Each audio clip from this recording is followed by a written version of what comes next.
This is a tofu making kit invented so tofu can be made easily right in front of you in your home or at a restaurant.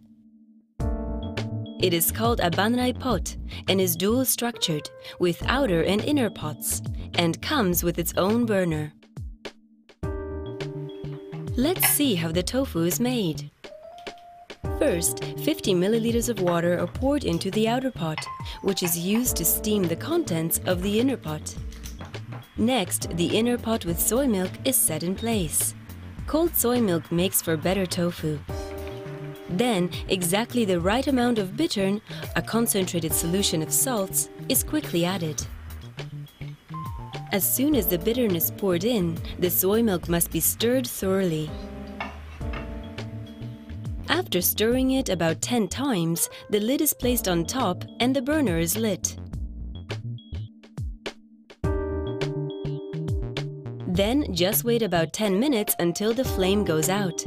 During that time, the lid must not be lifted. This pot has a special structure. The inner pot is slowly heated by the steam from the small amount of water placed in the outer pot. As the water boils and evaporates, steam also enters the inner pot, heating the ingredients from above. This structure uses what is called a two-layer steam pot method and was patented by the company. Tofu is a difficult food to make as it hardens quickly as temperature rises. It requires a slow cooking process for it to cook uniformly and through to the center. However, because the pot can efficiently produce steam with just a small amount of water, tofu of even consistency can be made easily using a minimal amount of fuel. The Banrai pot was developed by Minami Sangyo in Yokkaichi City in Mie Prefecture. Originally, the company manufactured machinery for specialized tofu shops. The pot was developed over a 2-year period by the third-generation owner of the 60-year-old manufacturing business, Tsutomu Minamigawa. 食べることでやっぱ楽しくないと、いわゆる楽しさであったりエンターテインメント性であったりですね、こういったものがやっぱり必要だなということで、そういうことをもっと出す方がないかなっていうことで考えていく中で、この万来鍋という発想が出てきたんですね。As the pot was being developed, a lot of effort was also put into developing a special soy milk, a key ingredient that determines the taste and nutritional value of tofu. The company also pioneered a manufacturing method that was previously considered not feasible in the tofu industry.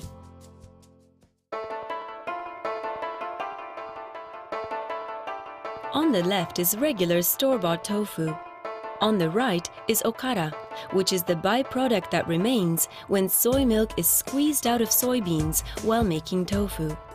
Since large quantities are produced and it is high in fiber, it used to be eaten, but these days it's mostly thrown away.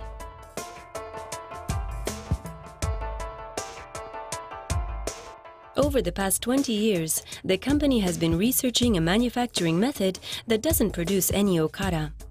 To enable this, it was necessary to revolutionize the processing method of soybeans.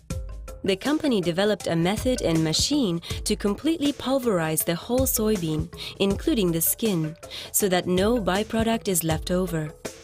Soybeans, which had been difficult to crush finely, can now be pulverized to 20 micrometers using this special method.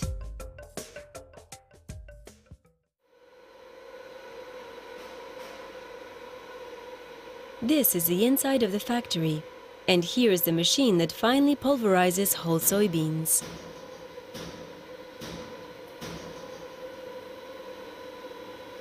Because the whole bean is crushed, not squeezed, and nothing is thrown away, soy milk created from this powder retains all of its fiber and nutrients.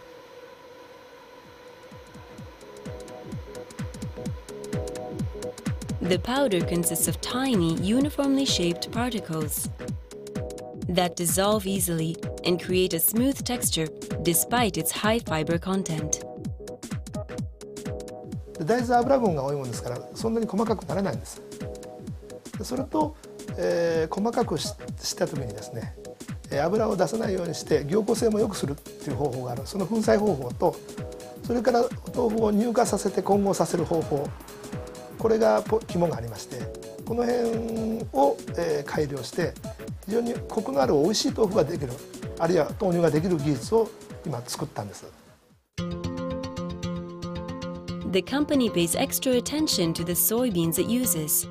They contract a local farmer to make a type of soybean that's high in protein and sugar and makes for a thick and sweet soy milk.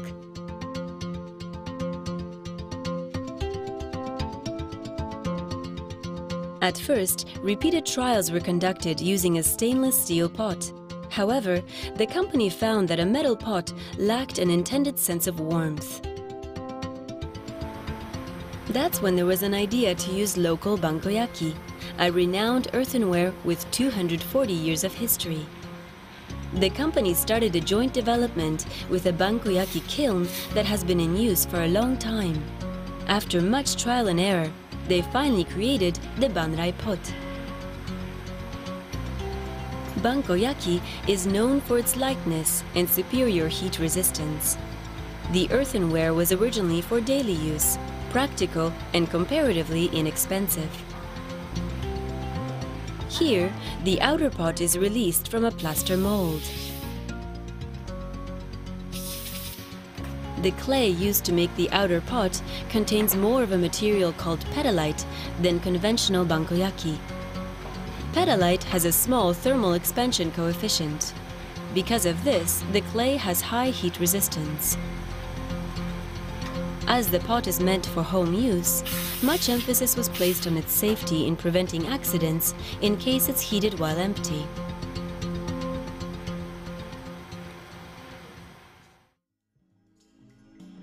Light, fluffy rice can also be cooked in the outer pot.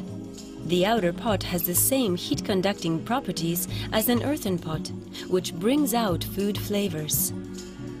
Due to this heating structure, even when tofu is cooked with other ingredients, it hardens uniformly. The pot doesn't burn easily and makes creamy tofu. The pot can also be used to steam food, such as vegetables. アレンジをしてその国に合ったオリジナルな豆腐が作れるということですね。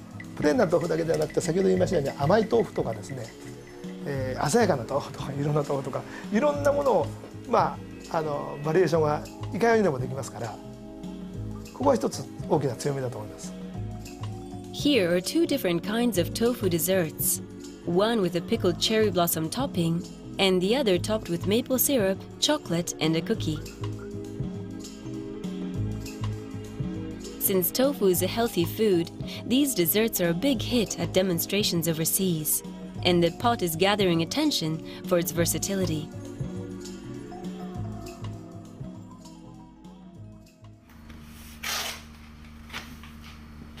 Currently, over 100,000 sets have been exported to 22 countries.